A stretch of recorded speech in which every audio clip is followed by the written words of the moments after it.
வணக்கம். இந்திய நேரப்படி மதியம் 1:30 மணி செய்திகள். முதலில் ஜிம் தலைப்புச் செய்திகளை காணலாம். ஜார்ஜ் குவகட் கார்டினலாக நியமிக்கப்பட்டிருப்பது இந்தியாவுக்கு பெருமை. பிரதமர் மோடி எக்ஸ் தளத்தில் பதிவு. வைக்கம் போராட்ட நூற்றாண்டு நிறைவு விழா வரும் 11ஆம் தேதி கேரளா செல்கிறார் முதலமைச்சர் மு.க.ஸ்டாலின்.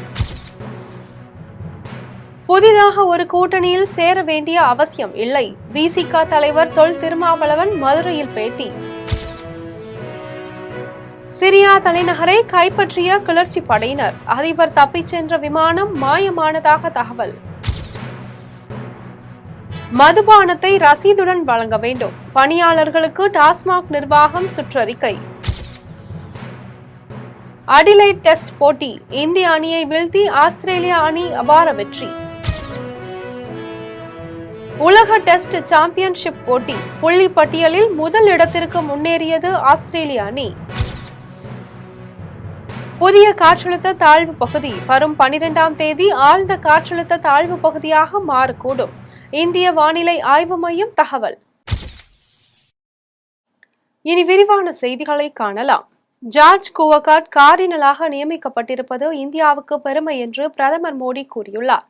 இது தொடர்பாக அவர் வெளியிட்டுள்ள பதிவில், புனித போப் பிரான்சில் அவர்களால் புனித ரோமன் கத்தோலிக்க திருச்சபையின் கார்டினலாக ஜார்ஜ் ஜேக்கப் குவகாட் நியமிக்கப்பட்டிருப்பது மகிழ்ச்சி என்றும், இது இந்தியாவுக்கு மிகுந்த மகிழ்ச்சியும் பெருமையும் அளிக்கும் விஷயம். மேதகு ஜார்ஜ் கார்டினல் குவகாட் ஆண்டவர் இயேசு கிறிஸ்துவின் தீவிர சீடராக மனித குல சேவைக்கு தனது வாழ்க்கையை அர்ப்பணித்துள்ளார். அவரது எதிர்கால முயற்சிகளுக்கு மனமார்ந்த வாழ்த்துக்கள் என்றும் அதில் அவர் தெரிவித்தார். புதிதாக ஒரு கூட்டணியில் சேர வேண்டிய அவசியம் இல்லை என்று மதுரையில் விசிக தலைவர் தொல் திருமாவளவன் பேட்டியளித்துள்ளார். மதுரையில் இன்று செய்தியாளர்களை சந்தித்த விடுதலை சிறுத்தைகள் கட்சியின் தலைவர் தொல் திருமாவளவன், புதிதாக அமையும் கூட்டணியில் விடுதலை சிறுத்தைகள் கட்சி இடம்பெறாது என்றும், புதிய கூட்டணியில் விசிக இடம்பெற வேண்டிய எந்த தேவையும் எழவில்லை என்றும், ஆதவ் அர்ஜுனாவின் செயல்பாடுகள் கட்சி நலனுக்கு எதிராக இருப்பதாக நிர்வாகிகள் உணர்ந்துள்ளதாக கூறினார். மேலும் ஆதவ் அர்ஜுனா மீது நடவடிக்கை எடுப்பது தொடர்பாக ஆலோசித்து முடிவெடுக்கப்படும் என்றும், விடுதலை சிறுத்தைகள் கட்சியில் யார் தவறு செய்தாலும் முகாந்திரத்தை ஆய்வு செய்த பிறகே நடவடிக்கை எடுக்கப்படும் என்றார். தொடர்ந்து பேசிய அவர், அம்பேத்கர் நூல் வெளியீட்டு விழாவில் பங்கேற்க மாட்டேன் என்பது சுயமாக எடுத்த முடிவு என்றும், திமுக அழுத்தம் தருகிறது எனில் ஆரம்பத்திலேயே விழாவில் பங்கேற்க மாட்டேன் என்று சொல்லியிருப்பேன் என்று அவர் கூறினார். அந்த நிகழ்ச்சி ஓராண்டுக்கு முன்னரே முடிவு செய்தார்கள். என்னுடைய ஒப்புதலையும் பெற்றார்கள். நான் மகிழ்ச்சியோடு அதற்காக 6ஆம் தேதி வேறு எந்த நிகழ்ச்சிக்கும் ஒப்புதல் தராமல் அந்த நூல் வெளியீட்டு விழாவில் பங்கேற்க வேண்டும் என்பதற்காக ஏற்கனவே முடிவு செய்திருந்தேன். ஆனால் அதை அரசியலாக்கி விட்டார்கள். நான் ஏற்கனவே என்னுடைய அறிக்கையில் குறிப்பிட்டபடி ஒரு தமிழ் நாளேடு அதை ஏதோ நடக்கக்கூடாத ஒன்று நடக்க இருப்பது போன்ற ஒரு தோற்றத்தை ஏற்படுத்தி பூதாகரப்படுத்தி யாருக்கோ செய்தி சொல்வதைப் போல அதை செய்தியாக்கினார்கள். அதிலிருந்து தான் இந்த சர்ச்சை தொடங்கியது. ஆகவே ஒரே மேடையில் இருக்கப் போகிறார்கள் என்பதை ஒரு அதிகாரபூர்வமான அறிவிப்பாக இல்லாத நிலையிலேயே அதை அரசியலாக்கினார்கள் என்றால், 2 பேரும் ஒரே மேடையில் என்றால் என்ன மாதிரி அரசியல்படுத்துவார்கள்? ஆகவே இப்படிப்பட்ட சக்திகளிடமிருந்து எமது கட்சியை காப்பாற்றுவதற்காகத்தான் நான் இந்த முடிவை எடுத்தேன். சிரியா நாட்டில் அதிபர் பஷார் அல் அசாத் தப்பி சென்ற விமானம் மாயமாகியுள்ளதால் அங்கு பதற்றம் ஏற்பட்டுள்ளது. சிரியாவின் தலைநகர் டமாஸ்கஸை கிளர்ச்சியாளர்கள் கைப்பற்றியுள்ளதாக தகவல் வெளியாகியுள்ளது. இந்நகரை சுற்றிலும் குவிக்கப்பட்டிருந்த அரசு படை வீரர்கள் அங்கிருந்து விரட்டி அடிக்கப்பட்டதாக தகவல்கள் தெரிவிக்கின்றன. கிளர்ச்சியாளர்கள் தலைநகரை கைப்பற்றியதால் சிரிய அதிபர் பஷார் அல் அசாத் டமாஸ்கஸை விட்டு வெளியேறினார். இதனைத் தொடர்ந்து தலைநகர் டமாஸ்கஸ் எல்லைப்பகுதியில் பஷார் அல் ஆசாத்தின் தந்தை சிலையை கிளர்ச்சியாளர்கள் உடைத்தனர். மேலும் டமாஸ்கஸில் முக்கிய சிறையிலிருந்து கைதிகளை கிளர்ச்சியாளர்கள் விடுவித்துள்ளனர். இந்நிலையில் சிரியா நாட்டில் அதிபர் பஷார் அல் ஆசாத் தப்பிச் சென்ற விமானம் மாயமாகியுள்ளதால் அங்கு பதற்றம் ஏற்பட்டுள்ளது. ரஷ்யா உள்ளிட்ட சில நாடுகள் பயங்கரவாதிகளின் கட்டுப்பாட்டில் சிரியா செல்வது என்பது ஏற்றுக்கொள்ள முடியாதது என கூறி வருகிறது. இதனால் மத்திய கிழக்கில் பதற்ற நிலை உருவாகியுள்ளது. தென்கிழக்கு வங்கக்கடலில் குறைந்த காற்றழுத்த தாழ்வு பகுதி உருவாகியுள்ளதாக இந்திய வானிலை ஆய்வு மையம் தெரிவித்துள்ளது. தென்கிழக்கு வங்கக்கடலில் புதிய காற்றழுத்த தாழ்வு பகுதி உருவாகியுள்ளதாகவும் இது வரும் 12ஆம் தேதி ஆழ்ந்த காற்றழுத்த தாழ்வு பகுதியாக மாறக்கூடும் என இந்திய வானிலை ஆய்வு மையம் தெரிவித்துள்ளது. இது மேலும் நகர்ந்து தமிழ்நாடு, இலங்கை கடலோர பகுதிகளை அடையக்கூடும் என்றும், பெஞ்சல் புயலின் பாதையிலேயே புதிய காற்றழுத்த தாழ்வு பகுதி நகரக்கூடும் என்றும் தகவல் வெளியாகியுள்ளது. இதனால் இன்று முதல் 3 நாட்களுக்கு தமிழகத்தின் கடற்கரை மாவட்டங்கள் மற்றும் புதுச்சேரியில் கனமழைக்கு வாய்ப்புள்ளதாக வானிலை ஆய்வு மையம் தெரிவித்துள்ளது. டாஸ்மாக் கடைகளில் நுகர்வோர் கேட்கும் மதுபானத்தை ரசீதுடன் வழங்க வேண்டும் என்று பணியாளர்களுக்கு டாஸ்மாக் நிர்வாகம் அறிவுறுத்தியுள்ளது. இது தொடர்பாக டாஸ்மாக் நிர்வாகம் வெளியிட்டுள்ள சுற்றறிக்கையில், மதுபானங்களை முன்கூட்டியே ஸ்கேன் செய்து வைத்துக் கொண்டு நுகர்வோருக்கு விற்பனை செய்யக்கூடாது என்றும், நுகர்வோர் கேட்கும் மதுபானத்தை ரசீதுடன் வழங்க வேண்டும் என்று தெரிவித்துள்ளது. மேலும் விற்பனை புள்ளி விவரத்திற்கும் கையடக்க கருவி புள்ளி விவரத்திற்கும் வேறுபாடு இருக்கக்கூடாது என்றும், அவ்வாறு வேறுபாடு இருந்தால் 50% அபராதம் GSTயுடன் வசூலிக்கப்படும் என்றும் தெரிவித்துள்ளது. இனி வரும் காலங்களில் முரண்பாடுகள் ஏற்படாத வகையில் அனைத்து செயல்பாடுகளையும் கணினிமயமாக தீவிர நடவடிக்கை மேற்கொள்ளப்பட்டு வருவதாக அதில் தெரிவிக்கப்பட்டுள்ளது. எல்லை தாண்டி மீன்பிடித்ததாக கூறி மண்டபத்தைச் சேர்ந்த மீனவர்கள் 8 பேரை இலங்கை கடற்படை கைது செய்துள்ளது. ராமநாதபுரம் மாவட்டம் மண்டபம் துறைமுகத்திலிருந்து நேற்று மாலை 325 படகுகளில் 1500க்கும் மேற்பட்ட மீனவர்கள் கடலுக்கு மீன்பிடிக்க சென்றனர். அதில் மண்டபம் கேம்ப் சேர்ந்த கார்த்திக் ராஜாவுக்கு சொந்தமான படகினையும், தங்கச்சி மடத்தை சேர்ந்த சகாய ஆண்ட்ரூஸ் என்பவருக்கு சொந்தமான படகையும் அதிலிருந்த 8 மீனவர்களும் நெடுந்தீவு அருகே மீன்பிடித்துக் கொண்டிருந்தனர். அப்போது அதன் வழியாக வந்த இலங்கை கடற்படையினர் எல்லை தாண்டி மீன்பிடித்ததாக கூறி 2 படகினையும் 8 மீனவர்களையும் சிறைப்பிடித்து இலங்கை ஊர்காவல் துறைமுகத்தில் வைத்து விசாரித்து வருவதாக தகவல் வெளியாகியுள்ளது. இந்த நிலையில் தொடர்ந்து மீனவர்களை கைது செய்து வரும் இலங்கை அரசின் அட்டூழியத்தை கண்டு மண்டபம் பகுதி மீனவ மக்கள் அச்சத்திலும் வேதனையிலும் உள்ளனர். தீப திருவிழாவையொட்டி திருவண்ணாமலையில் உள்ள பள்ளிகளுக்கு 9 நாட்கள் விடுமுறை அளிக்கப்பட்டுள்ளது. கார்த்திகை தீப திருவிழாவின் முக்கிய நிகழ்வான திருவண்ணாமலை அண்ணாமலையார் கோவிலில் மகா தீப திருவிழா வரும் 13ஆம் தேதி நடைபெற உள்ளது. 13ஆம் தேதி மாலை 6 மணிக்கு திருவண்ணாமலை அண்ணாமலையார் கோவிலில் 2668 அடி உயர மலை உச்சியில் மகா தீபம் ஏற்றப்படுகிறது. இந்நிலையில் அண்ணாமலையார் கோவில் தீப திருவிழாவையொட்டி நாளை முதல் 16ஆம் தேதி வரை 8 நாட்கள் திருவண்ணாமலை மாவட்டத்தில் உள்ள அரசு மற்றும் தனியார் பள்ளிகளுக்கு விடுமுறை அறிவிக்கப்பட்டுள்ளது. 9 நாட்கள் விடுமுறை அறிவிப்பை திருவண்ணாமலை மாவட்ட முதன்மை கல்வி அலுவலர் வெளியிட்டுள்ளார். சேலத்தில் 17 அரசு புதிய பேருந்துகளை சுற்றுலாத்துறை அமைச்சர் ராஜேந்திரன் தொடங்கி வைத்தார். சேலம் மாவட்டம் ஏற்காட்டிற்கு கூடுதலாக அரசு பேருந்துகள் வேண்டும் என்று கிராம மக்கள் சுற்றுலாத்துறை அமைச்சர் ராஜேந்திரனிடம் மனு அளித்திருந்தனர். இதனையடுத்து ஏற்காட்டிற்கு 2 பேருந்துகளும் மற்ற ஊர்களுக்கு என மொத்தம் 17 அரசு பேருந்துகள் சேலம் புதிய பேருந்து நிலையத்திலிருந்து தொடங்கி வைக்கப்பட்டது. மாவட்ட ஆட்சியர் பிருந்தாதேவி தலைமையில் சுற்றுலாத்துறை அமைச்சர் ராஜேந்திரன் கலந்து கொண்டு கொடியசைத்து 17 அரசு பேருந்துகளை இயக்கி தொடங்கி வைத்தார். விழாவில் பாராளுமன்ற உறுப்பினர் செல்வகணபதி, மாநகராட்சி மேயர் ராமச்சந்திரன், துணை மேயர் சாரதா தேவி மற்றும் அரசு போக்குவரத்து கழக அதிகாரிகள் கலந்து கொண்டனர். கடலூர் மாவட்டம் திட்டக்குடியில் திமுக கடலூர் மேற்கு மாவட்ட மருத்துவர் அணி சார்பாக அமைச்சர் CV கணேசன் தலைமையில் பொது மருத்துவ சிகிச்சை முகாம் நடைபெற்றது. கடலூர் மாவட்டம் திட்டக்குடி அரசினர் ஆண்கள் மேல்நிலைப் பள்ளியில் திமுக கடலூர் மேற்கு மாவட்ட மருத்துவர் அணி, பாண்டிச்சேரி பீம்ஸ் மருத்துவமனை மற்றும் திட்டக்குடி செல்லம் பல் மருத்துவமனை சார்பில் மாபெரும் இலவச பொது மருத்துவ சிகிச்சை மற்றும் பல் மருத்துவ முகாம் நடைபெற்றது. முகாமை தமிழக தொழிலாளர் நலன் மற்றும் திறன் மேம்பாட்டுத்துறை அமைச்சர் CV கணேசன் தலைமை தாங்கி குத்துவிளக்கு ஏற்றி துவக்கி வைத்தார். முகாமில் கண் சிகிச்சை, குழந்தைகள் நலம், மகப்பேறு, எலும்பு, சர்க்கரை நோய், தோல் மற்றும் அறுவை சிகிச்சை சம்பந்தமான பாதிப்பு உள்ள சுமார் 1000க்கும் மேற்பட்டோருக்கு இலவசமாக சிகிச்சை வழங்கப்பட்டது. சேலத்தில் நடைபெற்ற கலை மற்றும் அறிவியல் கல்லூரியின் 4வது பட்டமளிப்பு விழாவில் சுற்றுலாத்துறை அமைச்சர் ராஜேந்திரன் பங்கேற்று பட்டங்களை வழங்கினார். சேலம் மாநகரத்தில் உள்ள தனியார் கலை மற்றும் அறிவியல் கல்லூரியில் 4ஆம் ஆண்டு பட்டமளிப்பு விழா நடைபெற்றது. விழாவில் தமிழ்நாடு சுற்றுலாத்துறை அமைச்சர் ராஜேந்திரன், அண்ணாமலை பல்கலைக்கழகத்தின் முன்னாள் துணைவேந்தர் கதிரேசன் ஆகியோர் சிறப்பு விருந்தினராக பங்கேற்றனர். இதில் 2021 முதல் 2024ஆம் கல்வியாண்டில் பயின்ற 968 மாணவர்களுக்கும் முனைவர் பட்டம் பெற்ற பேராசிரியர்களுக்கும் பட்டங்களை வழங்கினார். பல்கலைக்கழக அளவில் தரவரிசையில் சிறப்பிடம் பெற்ற 43 மாணவர்களுக்கு சோனா கல்வி நிறுவனங்களின் சார்பில் 2 லட்சம் ரூபாய் மதிப்பிலான தங்கப்பதக்கம் வழங்கப்பட்டது. மணிப்பூர் விவகாரத்தையும் வேங்கை விவகாரத்தையும் தொடர்பு படுத்தி பேசுவது மோசமானது என கனிமொழி தெரிவித்துள்ளார். தூத்துக்குடி மாவட்டம் திருச்செந்தூரில் நடைபெற்ற திமுக நிகழ்ச்சியில் கலந்து கொண்டு சென்னை திரும்பிய திமுக நாடாளுமன்ற உறுப்பினர் கனிமொழி சென்னை விமான நிலையத்தில் செய்தியாளர்களை சந்தித்தார். அப்போது மணிப்பூர் விவகாரம் மற்றும் வேங்கை வயல் விவகாரத்தை தொடர்பு படுத்தி விஜய் பேசியது குறித்த கேள்விக்கு மணிப்பூர் மற்றும் தமிழ்நாட்டை ஒப்பிடுவது மோசமானது என்றும் அரசியலில் மேடை ஏறிவிட்டால் என்ன வேண்டுமானாலும் பேசலாம் என நினைக்கக்கூடாது என தெரிவித்தார். மேலும் மணிப்பூரில் இருக்கும் பிரச்சனை என்ன என்பதை முழுவதும் புரிந்து கொள்ள வேண்டும் என்றும் பதிலளித்தார்.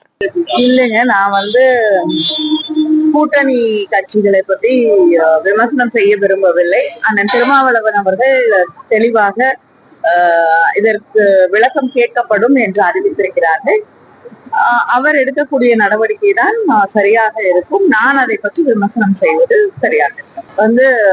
அரசியல்ல மேடை ஏறினா என்ன வேணாலும் பேசலாம் அப்படின்னு நினைக்கக்கூடிய ஒன்றாகத்தான் இருக்கு. மணிப்பூர்ல இருக்கக்கூடிய பிரச்சனைகள் என்ன என்று முதலில் நாம் புரிந்து கொள்ள வேண்டும். அதை இவ்வளவு ட்ரிவியலைஸ் பண்றது நியாயம் இல்லை.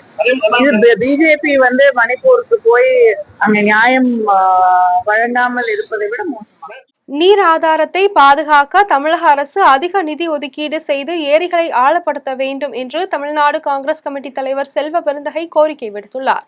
திருவண்ணாமலை அண்ணாமலையார் மலையில் மண் சரிவு ஏற்பட்ட பகுதிகளை பார்வையிட்ட தமிழ்நாடு காங்கிரஸ் கமிட்டி தலைவர் செல்வ பெருந்தகை மண் சரிவில் உயிரிழந்தவர்களின் குடும்பத்தார்களுக்கு ஆறுதல் தெரிவித்தார். பின்னர் புயல் மழையால் பாதிக்கப்பட்ட மலை அடிவார பகுதி மக்களுக்கு நிவாரண உதவிகளை வழங்கினார். பின்னர் செய்தியாளர்களிடம் பேசிய அவர் நீர் ஆதாரத்தை பாதுகாக்க தமிழக அரசு அதிக நிதி ஒதுக்கீடு செய்து ஏரிகளை ஆழப்படுத்த வேண்டும் என்றும் தற்போது தமிழக அரசு ஒதுக்கும் நிதி போதாது என்றும் தெரிவித்தார்.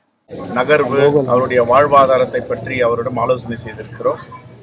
இந்த அடிப்படையில் சட்டப்பேரவையில் நாளை மறுநாள் 9ஆம் தேதி சட்டப்பேரவை கூட இருக்கிறது.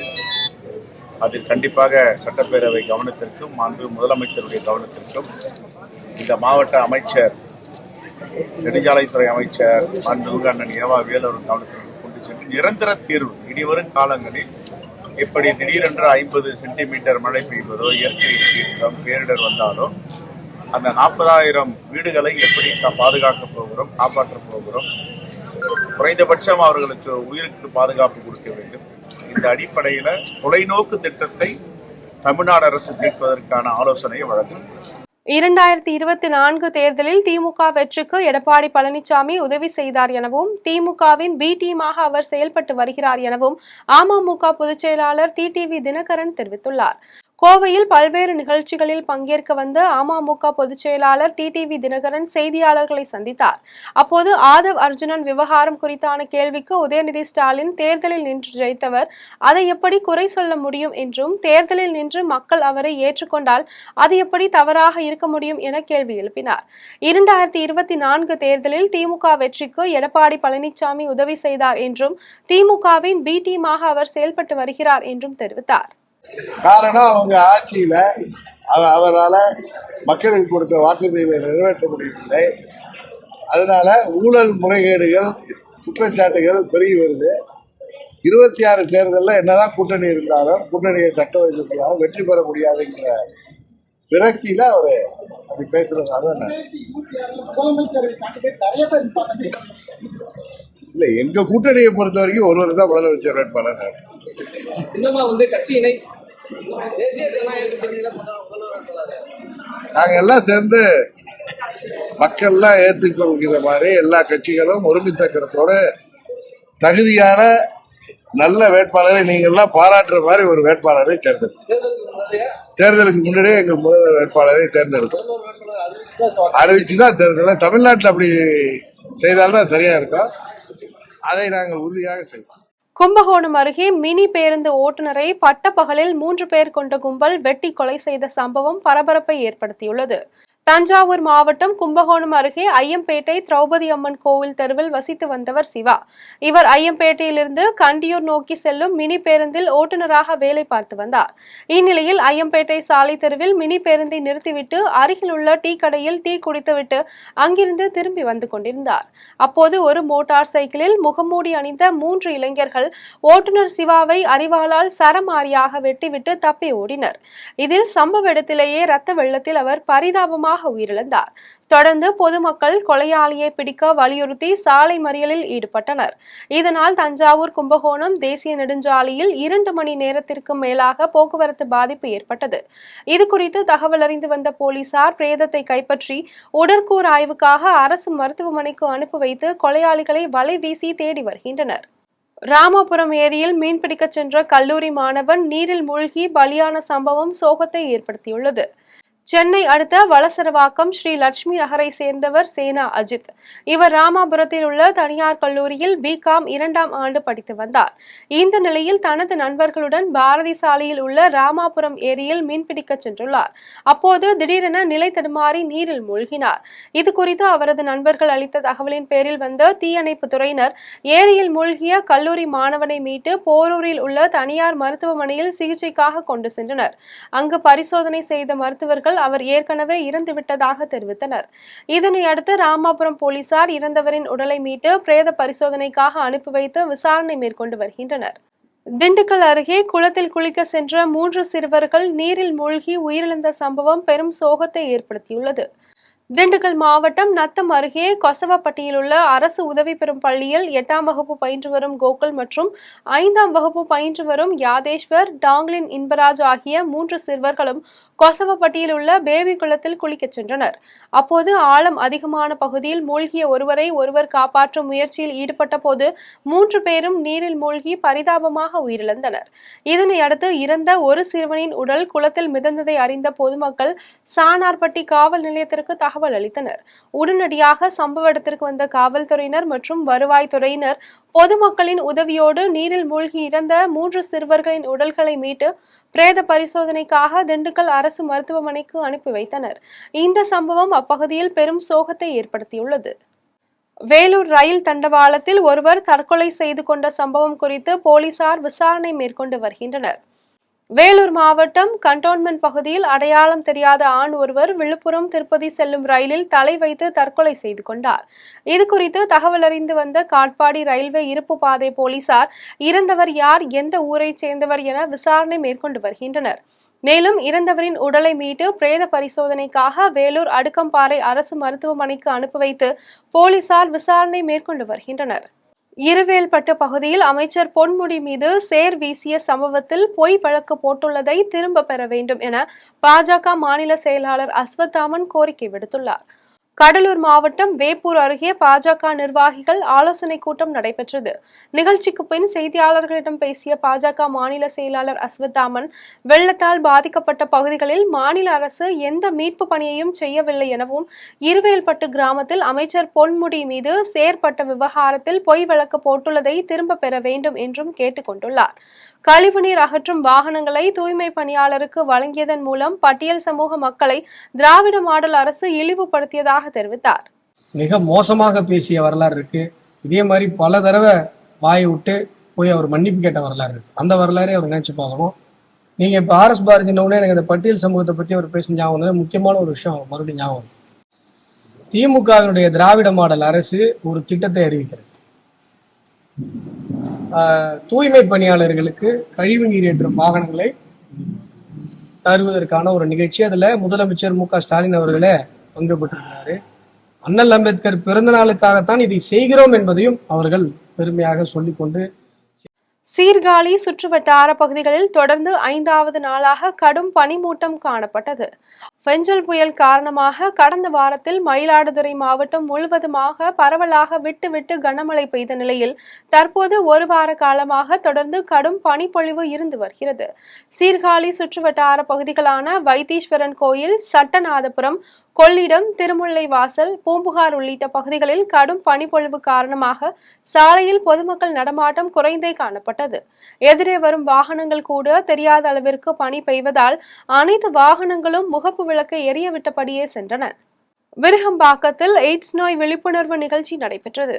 சென்னை விருகம்பாக்கத்தில் உள்ள தனியார் ஆராய்ச்சி நிறுவனம் சார்பில் எய்ட்ஸ் விழிப்புணர்வு நிகழ்ச்சி நடைபெற்றது. நிகழ்ச்சியில் எய்ட்ஸ் நோய் ஆராய்ச்சியாளர்கள் பலர் கலந்து கொண்டு மாணவர்களுக்கு விழிப்புணர்வை ஏற்படுத்தினர். மேலும் 200க்கும் மேற்பட்ட மாணவ மாணவிகள் பலூன்களை பறக்கவிட்டு எய்ட்ஸ் குறித்து விழிப்புணர்வை ஏற்படுத்தினர். தொடர்ந்து எய்ட்ஸ் நோய் எதிர்ப்பு பாதுகாப்பு குறியீடு வடிவத்தில் மாணவர்கள் பிரம்மாண்டமாக அணிவகுத்து நின்றனர். இதன் கழுகு பார்வை காட்சிகள் காண்போரை கவரும் வகையில் அமைந்தது. ஈரோடு அருகே செல்லி பாண்டியம்மன் கோவிலில் கும்பாபிஷேக விழா வெகு விமர்சையாக நடைபெற்றது. ஈரோடு மாவட்டம் பவானி நகரில் உள்ள செல்லியாண்டியம்மன் கோவிலில் கும்பாபிஷேக விழாவையொட்டி யாக பூஜைகள் கடந்த 3 நாட்களாக நடைபெற்றது. கோவில் முன்பு அமைக்கப்பட்ட 51 யாக குண்டங்களில் வேத மந்திரங்கள் முழங்க சிவாச்சாரியார்கள் 6 காலையாக வேள்விகள் நடத்தி யாகசாலையிலிருந்து சிவாச்சாரியார்களால் புனித நீரானது எடுத்து வரப்பட்டு கோவில் கோபுரத்தின் மீது உள்ள விமான கோபுர கலசத்திற்கு புனித நீர் ஊற்றப்பட்டு கும்பாபிஷேக விழா வெகு விமர்சையாக நடைபெற்றது. தொடர்ந்து அம்மனுக்கு சிறப்பு அபிஷேக அலங்கார பூஜைகளும் நடைபெற்றது. சிறப்பு அலங்காரத்தில் காட்சியளித்த செல்லியாண்டி அம்மனை நீண்ட வரிசையில் காத்திருந்த பக்தர்கள் சாமி தரிசனம் செய்தனர். விழாவையொட்டி 400க்கும் மேற்பட்ட இடங்களில் சிசிடிவி கேமராக்கள் பொருத்தப்பட்டு 270 போலீசார் பாதுகாப்பு பணியில் ஈடுபட்டிருந்தனர். கார்த்திகை தீப திருவிழாவையொட்டி பஞ்சமூர்த்திகளின் மாட வீதியுலா வெகு விமர்சையாக நடைபெற்றது. திருவண்ணாமலை அண்ணாமலையார் திருக்கோயிலில் ஆண்டுதோறும் திருக்கார்த்திகை தீப திருவிழா கடந்த 4ஆம் தேதி கொடியேற்றத்துடன் தொடங்கியது. திருக்கார்த்திகை தீப திருவிழாவின் 4ஆம் நாளில் விநாயகர், முருகர், உண்ணாமுலையம்மன், உடனுரை அண்ணாமலையார், பாராசக்தியம்மன் மற்றும் சண்டிகேஸ்வரர் உள்ளிட்ட பஞ்சமூர்த்திகள் வெள்ளி காமதேனு கற்பக விருச்சகம் வாகனத்தில் மாட வீதியுலா வந்தனர். முன்னதாக கோவிலில் பஞ்சமூர்த்திகளுக்கு சிறப்பு அலங்காரம் மற்றும் அபிஷேகம் செய்யப்பட்டு கோயிலின் முன்பாக உள்ள 16 கால் மண்டபத்தில் எழுந்தருளினர். அங்கு பஞ்சமூர்த்திகளுக்கு தீபாராதனைகள் நடைபெற்றது. பின்னர் பஞ்சமூர்த்திகளின் மாட வீதியுலா நடைபெற்றது. இதில் ஆயிரக்கணக்கான பக்தர்கள் கலந்து கொண்டு சுவாமி தரிசனம் செய்தனர். இனி வருவது விளையாட்டுச் செய்திகள்.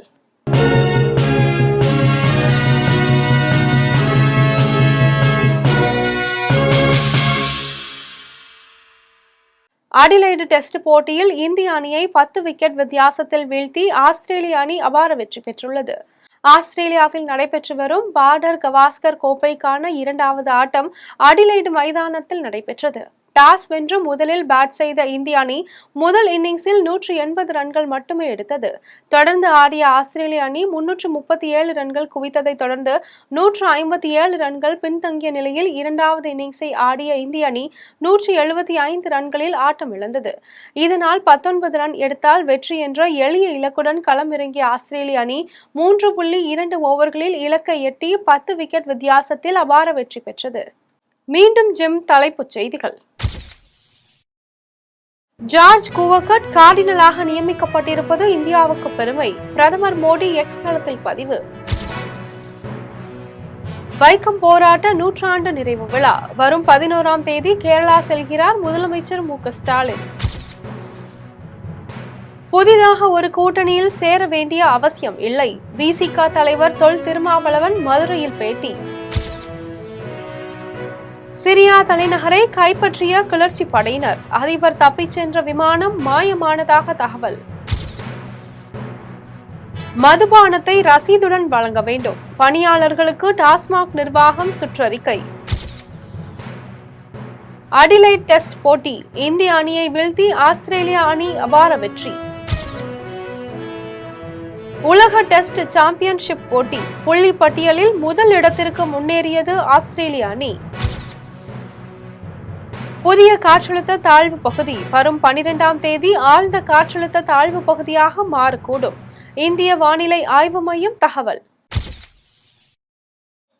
இத்துடன் ஜெம் செய்திகள் நிறைவடைகின்றன. மீண்டும் ஜெம் செய்திகள் இரவு 8:30 மணிக்கு.